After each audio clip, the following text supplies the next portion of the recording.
Впервые я его увидела около большой и шумной дороги. Я работала в тот уже далекий год в продуктовом ларьке на самом краю нашего поселка городского типа, в самом отдаленном районе. Ларек располагался на конечной остановке автобуса. Там же и была торговая точка приезжего азербайджанца. Он торговал овощами в раскладной палатке. Пес пришел к магазину вечером, такой истощенный, грязный и такой голодный. Он тянул ко всем свою мордаху в надежде, что его покормят. Но он был алабаем, большой грозной среднеазиатской овчаркой, а большие собаки в основном вызывают у людей страх и панику. Густая шерсть, которая, по всей видимости, была когда-то молочного цвета, частично скрывала его худобу, но видно было, что у собаки очень тяжелая жизнь. Он кому-то принадлежал, у него точно был хозяин, потому как на нем был брезентовый ошейник. Я дала ему немного еды. Тут же подскочил вездесущий азербайджанец и стал меня отчитывать, что я тут антисанитарию развожу, запретил кормить пса, чтобы он не отпугивал покупателей.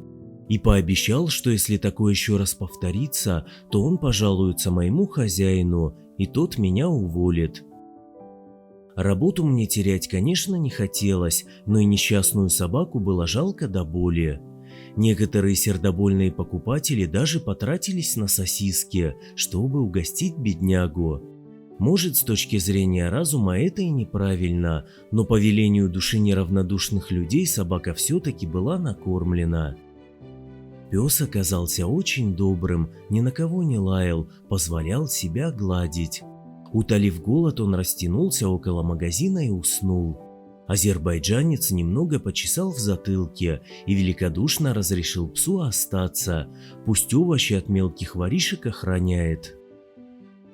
После того, как закончилась работа и я закрыла магазин, алабай увязался за мной.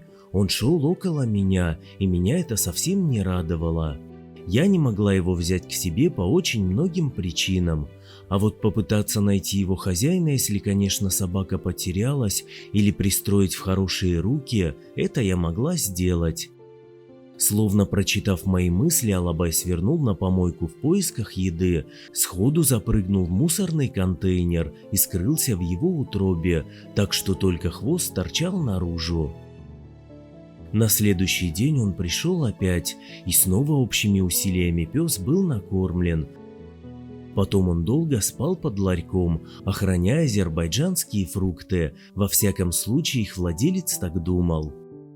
А вечером опять сопровождал меня до заветной помойки, в которой он ужинал. Где пес проводил ночь, я не знала. Так продолжалось несколько дней, режим дня как под копирку. На третий или пятый день, точно не помню, вдруг из-за открытой двери, услышав лай собаки и злобные крики, я выскочила на улицу. Местный маргинал пинками поднимал собаку и орал на нее матом. «Долго я буду тебя искать, Макс, шляешься уже неделю где-то». Пес громко лаял на него, но потом поднялся и пошел, как обреченный на заклание. Это надо было видеть. Я четко представила себе, какая у этого милого пса жизнь. Я побежала за этим алкашом и спросила, сколько стоит твоя собака? Он остановился, посмотрел на меня мутным заинтересованным глазом, потому как второй не открывался и весь заплыл.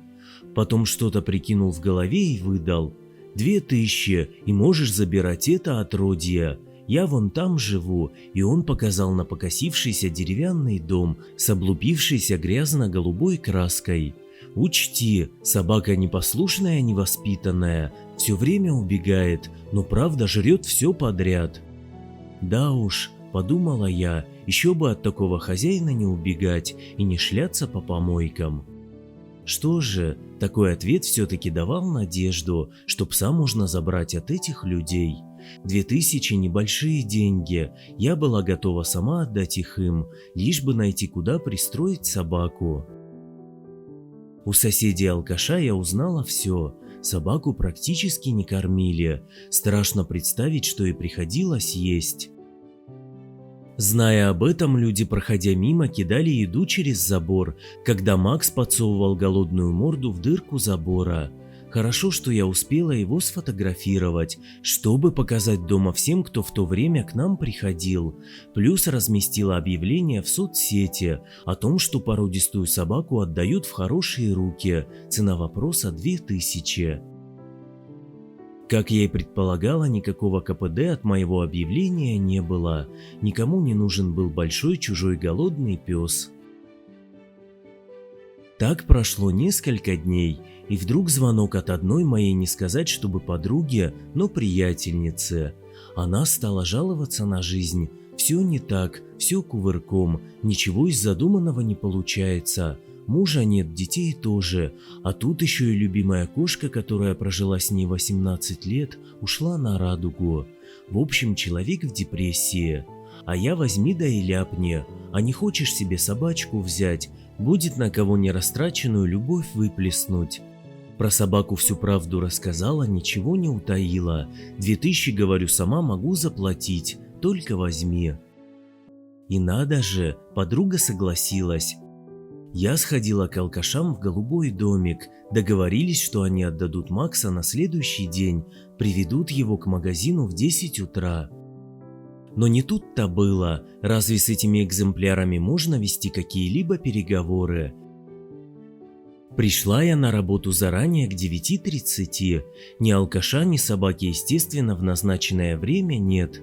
Звоню маргиналам, никто трубку не берет, вернее сбрасывают звонок. Наконец-то через час ответили сонным голосом: «Приходите сами, забирайте собаку, а мы не в силах». Пришли, подруга заплатила за Макса сама, мне не позволила. Собака в шоке, из ада она попала в рай. В новом доме ее накормили, предоставили большую будку в пользование. Макс сразу полюбил новую хозяйку, а та полюбила его. Потом был осмотр у ветеринара. Врач сказал, что собака очень истощена, и поэтому большая потеря веса от того, который необходим для такого возраста. Вес придется набирать полгода. Максу наняли кинолога для занятий, потому что он всего боялся, ведь ему доставались пинки и тычки от прежних хозяев, они часто его били. Но любовь все побеждает, и вскоре парня было не узнать. Я была довольна, и жизнь дальше пошла в привычное русло. Продуктовый ларек на окраине поселка и сосед-азербайджанец. С тех пор прошел примерно год, и вот случайно в одном из кафе я встретила ту самую свою приятельницу, у которой теперь жил Макс. Мы искренне обрадовались встрече, взяли по чашечке кофе, по пирожному и удобно уселись у окна. Знакомая стала показывать мне фотографии Макса и хвастаться, какой же он умный и красивый. С фотографии на меня действительно смотрел совсем другой пес, а не тот замученный, запуганный и голодный заморыш, каким я увидела его в первый раз у магазина. А еще заметила, что на пальце у приятельницы красовалось обручальное кольцо. Оказалось, что месяц назад она первый раз в жизни вышла замуж, это в ее-то 38, и все благодаря Максу. Как-то вечером, прогуливаясь в парке уже довольно поздно, когда вокруг не было ни души, моя знакомая спустила пса с поводка, чтобы побегал немного на свободе. Она иногда такое практиковала. Ну вот, Макс и убежал, да только так, что она долго не могла его найти. Видимо, пока всю почту от своих сородичей не перечитает, на ее голос не откликнется, подумала молодая женщина. И только через какое-то время Макс появился на аллее из ближайших кустов. Он начал громко лаять, метаться вдоль дороги, привлекая к себе внимание. В первый момент подруга не поняла, чего хочет от нее собака. Он явно ее куда-то звал, и она пошла за ним. Пройдя несколько десятков метров, она заметила в тусклом свете фонарей лежащую на земле темную фигуру. «Это человек, с ним явно что-то случилось», – подумала она. Если бы был просто пьяный, Макс бы к нему никогда не подошел, алкоголиков он на нюх не переносил. Оказалось, что мужчине стало плохо с сердцем. Молодая женщина быстро набрала номер экстренной службы. А через месяц этот самый спасенный человек подкараулил их в парке с букетом цветов. Он несколько дней поджидал на той самой аллее, чтобы отблагодарить. Ведь он не знал адреса моей приятельницы. В больнице ему сказали, что скорую вызвала девушка с большой красивой собакой.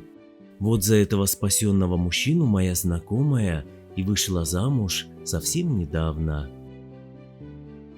Понравилась история? Ставьте лайк и подписывайтесь на канал, впереди еще много всего интересного. Всего доброго!